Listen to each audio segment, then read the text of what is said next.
छठा कलमा। बस जब यीशु ने सिरका पिया तो कहा तमाम हुआ। लफ्ज सिरका के लिए मुस्तमिल यूनानी लफ्ज ऑक्सस इस्तेमाल हुआ है, जिसका मतलब एक तुर्श मै के हैं, और अंग्रेजी का लफ्ज विनेगर दो फ्रांसीसी अल्फाज का मुरक्कब है। एक विन जिसका मतलब मैं है, और एंगर जिसका मतलब तुर्श है। सिरका या तुर्श मैं तब बनती है जब अल्कोहल जो है एसिडिक एसिड की वजह से उसकी जो माखियत है वो तब्दील हो जाती है और वो सिरका में तब्दील हो जाता है। और यीशु का सिरका पीना ज़बूर 69 में की गई उस पेशन गोई को पूरा करता है कि मेरी प्यास बुझाने को उन्होंने मुझे सिरका पिलाया। अगर हम गौर करें तो ये अल्फाज हमें पिछली आयत में भी मिलते हैं। आयत 28 में कि सब बातें तमाम हुई, और उसके बाद आयत 30 में कि तमाम हुआ। तमाम हुआ ये जुमला यूनानी में सिर्फ एक लफ्ज तेतलस्ताए है, और ये कोई इख्तितामी पुकार नहीं है। जो सिलसिला अभी हम सुन रहे हैं ये उसकी इख्तितामी पुकार नहीं है, बल्कि ये यीशु मसीह की सलीब पर उस काम को जो उसे सौंपा गया था उसकी तकमील का ऐलान था। एक फतह की ललकार थी कि इट इज फिनिश्ड, तमाम हुआ।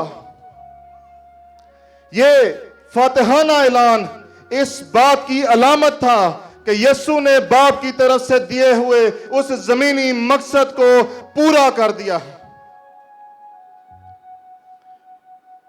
तमाम हुआ का मतलब वो तमाम बातें जो कलाम मुकद्दस में खुदा ने अपने नबियों की मार्फत कही थी, वो तमाम बातें पूरी हो चुकी हैं। और अगर हम इसको एक और अंदाज में देखें तो ये हमें ये अल्फाज ना सिर्फ जिस्मानी तौर पर गम से, दुखों से और अपने आप को तन्हा महसूस करने के आला तरीन दर्जा पर होने के बावजूद एक बेटे की अपने बाप को खुशी की ललकार भी है, क्योंकि जब उसके कंधों पर मेरे और आपके गुनाह लाद दिए गए तो खुदा ने अपना मुंह फेर लिया था। तो एक बेटा जब उस काम की तकमील करता है तो वो एक ललकार से अपने बाप को पुकारता है कि जिस काम को करने के लिए तूने मुझे भेजा था, I have done my work, और यह तमाम हुआ है। इसके साथ साथ पैदाइश 3:15 पर ये अल्फाज जो है वो अबलीस के लिए फतहाना ललकार भी है, क्योंकि वहां पर लिखा है कि मैं तेरे और औरत के दरमियान और तेरी नस्ल और औरत की नस्ल के दरमियान अदावत डालूंगा, वो तेरे सर को कुचलेगा और तू उसकी एड़ी पर काटेगा। यीशु मसीह ने अबलीस के सर को कुचलकर इस बात का ऐलान किया कि I have done my work, मैंने अबलीस के सर को कुचल दिया है और अब यह तमाम हुआ है। हालेलुया। गुनाह की कामिल कुर्बानी देने से रूहानी खलासी और बहाली का काम मुकम्मल हो गया था। हालेलुया। कामिल कुर्बानी से। खुदा बेइंसाफ नहीं है। कहते हैं कि खुदा ने अगर माफ करना था तो वो वैसे ही माफ कर देता, लेकिन जब गुनाह लाद दिए गए तो गुनाह की सजा मौत है और बगैर खून बहाए माफी नहीं है।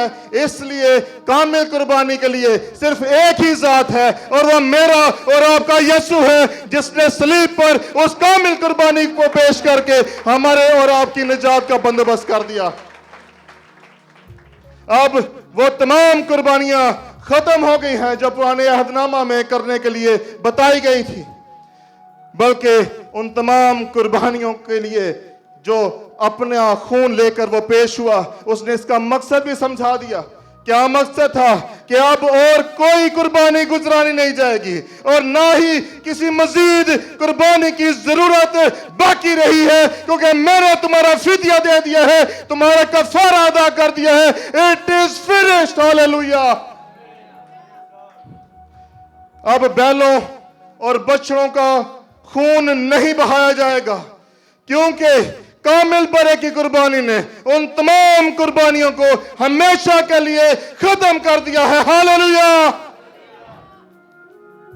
और कुलसियों 2:14 में भी और हुक्मों की वो दस्तावेज मिटा डाली, हुक्मों की वो दस्तावेज मिटा डाली जो हमारे नाम पर और हमारे खिलाफ थी, और उसको सलीब पर किलों से जड़कर सामने से दूर कर दिया। हालेलुया।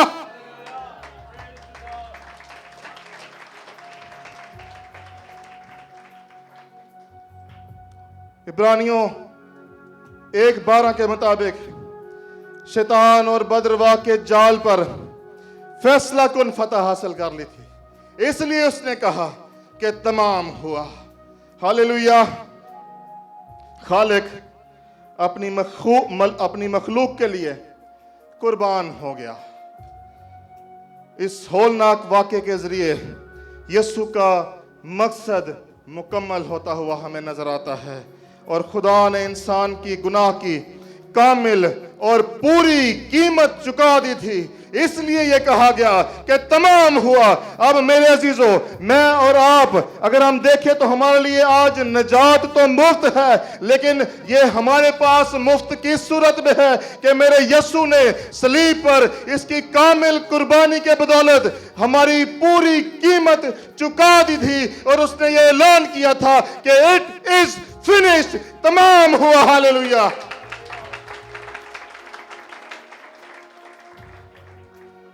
हालेलुया। आज अगर हम देखें तो हम दुनिया में पैदा हुए हैं। हर रोज बहुत से लोग दुनिया में पैदा होते हैं, लेकिन हम शायद ये समझते हैं कि हम बेतुके ही पैदा हो गए। हम पैदा हुए हैं, हमने बचपन में माँ बाप के साथ ज़िंदगी गुजारनी है, पढ़ना है, तालीम हासिल करनी है, नौकरी करनी है, अपनी औलाद खुदा हमें देगा, उसके बाद हमने अपनी ज़िंदगी की दौड़ को मुकम्मल करना और चले जाना है। लेकिन मेरे अजीज़ों, ऐसा नहीं है। मैं और आप बेतुके पैदा नहीं हुए हैं। हमारे पैदा होने का भी मकसद है। खुदा के कलाम में लिखा है कि मैंने इंसान को इसलिए पैदा किया कि वो मेरी हम्द करे। उसकी हम्द करना हमारे लिए कानून की तरह है, लेकिन शायद हर रोज हम रूटीन में उठते हैं। हमारी दिन का आगाज उसकी तारीफ से होता है या नहीं, ये मेरे और आपके लिए सवाल है। लेकिन एक और हुक्म हमें यीशु मसीह ने भी दिया। जब वो सऊद फरमा रहे थे तो उन्होंने एक इरशाद आजम, सबसे बड़ा इरशाद हमारे लिए किया। वो क्या था कि पास तुम सारे मिलकर बोल, सबको आता है, पास तुम सब कौमों में जा, सब कौमों को और उन्हें बाप और बेटे और कुदस के नाम से बपतिस्मा दो। आज हमारे लिए भी यह सवाल है कि यीशु मसीह का इरशाद है और हम किस लेवल पर इसकी तकमील कर रहे हैं। अगर मेरे अजीजों ऐसा नहीं है तो हमारे लिए ये लम्हा फिक्रिया है। हमें भी सोचना है कि यीशु ने जो मकसद हमें बताया है हमारे पैदा होने का, क्या हम उसकी तकमील कर रहे हैं कि नहीं। अगर आज हमें बता दिया जाए कि तुम्हारे पास वक्त बहुत थोड़ा है, तो क्या हम ये कह सकते हैं कि खुदा जो काम करने के लिए तूने मुझे भेजा था मैंने उसकी तकमील कर दी है? अगर नहीं है तो भी वक्त है, कन्फेस कीजिए और उससे जोर मांगिए, क्योंकि उसके कलाम में लिखा है जो मुझे जोर बख्शता है उसमें मैं सब कुछ कर सकता हूं। हालेलुया। आज हमें हर रोज इस बात को ना सिर्फ अपने साथ बल्कि अपने इर्द गिर्द भी बताने की जरूरत है कि तमाम हुआ।